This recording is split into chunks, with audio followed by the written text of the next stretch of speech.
बदलाव के बीज बोए जा रहे हैं।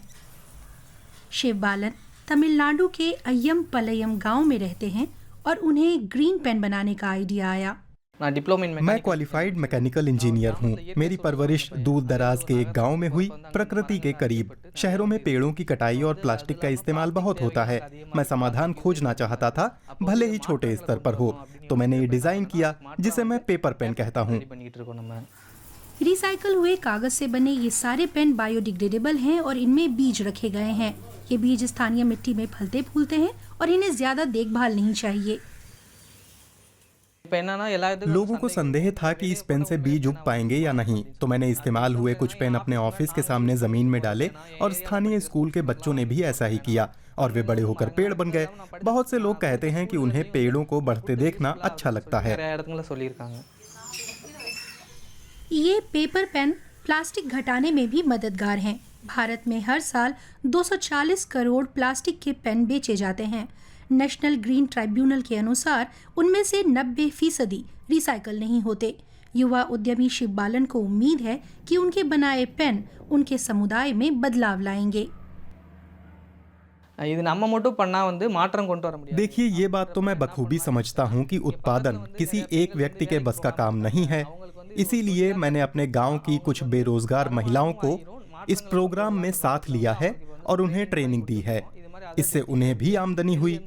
हम पास के गांवों में भी ट्रेनिंग प्रोग्राम चलाते हैं।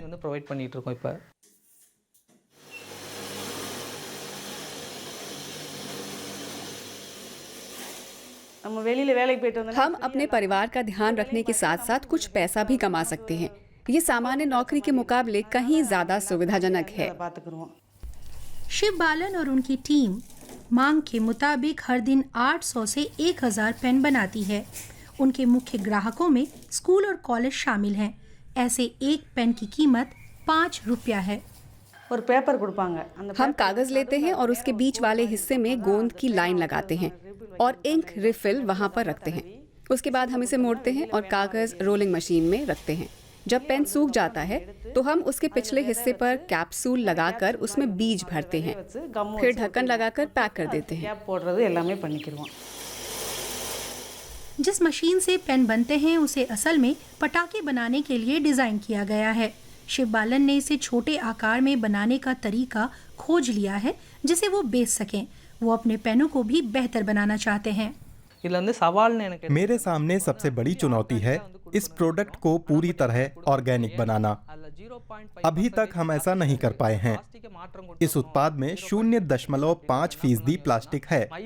हम इसमें सुधार लाने के लिए शोध कर रहे हैं। हम मोर पंख जैसी चीजों के साथ भी प्रयोग कर रहे हैं।